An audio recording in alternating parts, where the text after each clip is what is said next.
Olá, sou Aquiles Faneco. Sou Rodrigo Ribeiro. Eu já queria perguntar para o Aquiles quais foram os discos que moldaram a sua maneira de tocar, que fizeram você querer tocar e que mudaram a sua vida, assim. Bom, são muitos, né? Mas eu tenho bem claro, assim, os que foram, acho que talvez os principais do início, né? Eu vou separar, apesar de eu ter conhecido esses discos mais ou menos juntos, eu vou separar em dois estilos, né? Eu acho que assim, na linha de linguagem de guitarra mais rock, blues, Just One Night, do Eric Clapton, foi um disco que eu tava em São Carlos, na casa de uns amigos, assim. Aí tem um guitarrista, o Sérgio Yazbek, o Serjão, que ele falou, pô, vem ouvir isso aqui. E eu lembro que tinha aquelas caixas enormes da Quasar, aquele som potentíssimo, né? E ele colocou uma faixa, assim, e eu nunca tinha ouvido o Clapton, assim, a hora que eu ouvi aquele lick mesmo de blues, aquela linguagem, olhei e falei, nossa, bicho, aí fiquei louco, né, com isso. E esse foi um disco importante que depois eu fui ouvir inteiro, tal, é um disco ao vivo, né, então é muito orgânico ali, é muito verdadeiro. Depois o Are You Experience do Hendrix também foi um disco super importante, porque foi o primeiro contato com o Jimi Hendrix. Isso eu tinha 14 anos, por aí, né? O Led Zeppelin 3, para mim, também foi um disco super importante, que eu acho que a concepção de banda, a sonoridade, aquele bumbo pesado, a guitarra muito na cara, assim, também foi uma coisa super importante, assim, me chamou muito a atenção. E acho que esses discos, assim, foram bem importantes mesmo para entender. Talvez o que veio amarrar muita coisa assim e tocar mais fundo ainda foi um disco do Jeff Beck, de 76, que é o Blow by Blow.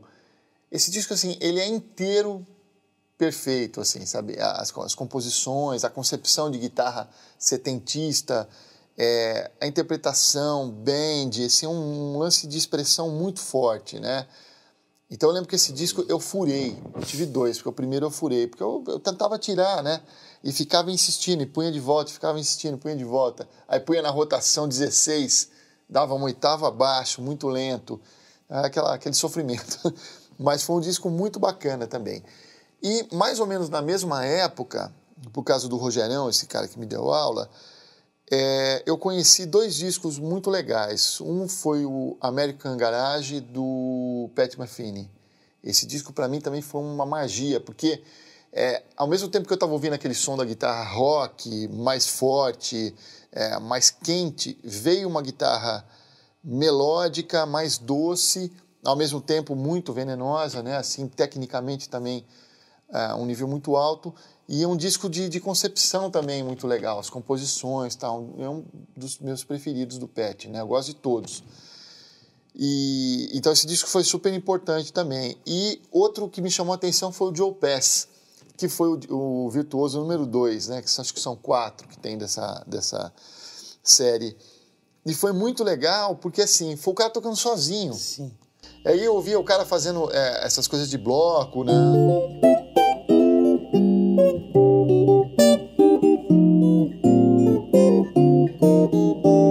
Aí eu ouvi aquilo e falei, bicho, o que é isso, né? Parecia um sozinho, pianista, né? Tocando sozinho. Então também foi um disco que assim, cara, eu ouvia todo dia. Então eu peguei esse hábito de ouvir vários discos por dia e discos diferentes, mas esses discos aconteceram mais ou menos na mesma época, são 2 anos que eu fiquei com esses discos, parecia que eu só tinha eles, né? E obviamente depois vieram, aí você conhece um cara, você quer saber da carreira dele, sim, né? Vai atrás. Aí veio, nossa, um monte de coisa, né? O Kind of Blue, um disco do Miles Davis também muito legal, que tem esse lance da coisa do jazz modal. Então, mas esses aí foram os vamos dizer, os primeiros, assim, os principais, que abriram o portal, sim, né?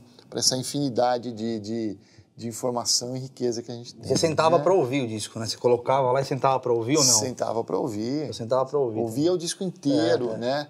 Aí tinha o processo de ouvir e depois tinha o processo de tentar tirar, né? Então era mais trabalhoso por causa da agulha que você tinha que pôr, voltar, né? Mas foi por aí.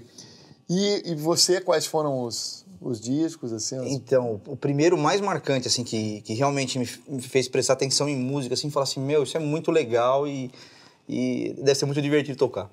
Foi um dos Beatles, que na verdade é uma coletânea, chamava The Beatles Ballads. É uma capa linda, desenhada, assim. Eu nem sei se é oficial esse disco, se foi alguma outra gravadora que fez ou lançou depois. Esse disco é sensacional. Eu comecei a ouvir aquelas músicas, não parava mais de ouvir. Minha mãe não aguentava mais que eu ouvisse esse disco, porque eu tive sorte que a mãe também ouvia música muito boa em casa. Ela gostava muito de Richard, gostava muito de MPB, né, de Elis Regina, ela ouvia muita coisa. E eu, né, 9, 10 anos, eu queria contrariar minha mãe, né? Eu queria colocar as coisas diferentes. Depois eu até gosto do disco dela. Mas esse disco foi o mais marcante, foi que eu comecei... E nem prestando atenção em guitarra, assim, prestando atenção na canção mesmo, né? Eu gosto das músicas, né? Eu lembro, Something tinha, Do You Want to Know a Secret, aquela Blackbird, tinha muito som legal. E aí eu falei assim, meu, isso é...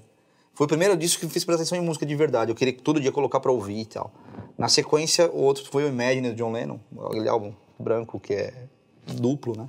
Também ouvi até furar. Aí na adolescência, aí eu comecei a Iron Maiden, Deep Purple, e aí discos essenciais, assim, né? O Iron Maiden, Peace of Mind, por exemplo, pra mim é um disco espetacular. O Live After Death também, que é um disco que eu ouvi muito, que é um ao vivo espetacular, assim, demais. Machine Head do Deep Purple. O Deep Purple é uma banda das bandas que eu mais gosto, cara, que eu gosto de todas as fases.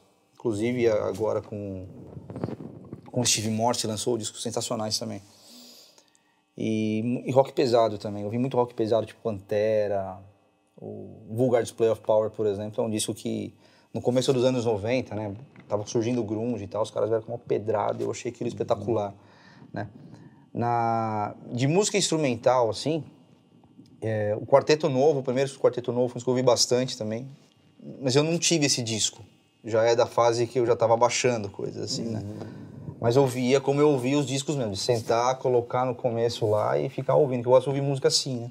Hoje em dia eu vejo que o pessoal não ouve música assim, né? O pessoal ouve música picada, né? Eu gosto de sentar para ouvir do começo ao fim, como se fosse uma coisa só, né? E o último disco, assim, que eu ouvi bastante, assim, de música instrumental, é o do Cosmos Squad. Você conhece essa? Não. Banda espetacular também de fusion, que é o que eu pego para ouvir e ouço inteiro, assim. Mas também, ultimamente, eu tenho ouvido mais coisas separadas, assim, também. Eu gosto de muita coisa. Bacana. É interessante que a guitarra é um instrumento de cultura norte-americana, né? Assim, a linguagem, a literatura de guitarra, né? Você vê, a gente falou aqui de vários discos. Você citou o Quarteto Novo, Sim. Que, para quem não conhece, o Quarteto Novo era a banda do Hermeto, né? Sim. Que tinha o Heraldo Dumont de guitarra, que é um dos expoentes da guitarra brasileira, um dos mais importantes, assim. Mas a linguagem de guitarra brasileira, acho que o Heraldo, o Hélio Delmiro, sim, são os caras que têm uma linguagem muito forte, né? Mas é muito pouquinho para a quantidade de linguagem que vem de fora. Então a gente tem uma questão assim, é muito engraçado, né? A gente fala no Brasil, o que você toca, né? O cara fala para você, como que é seu som?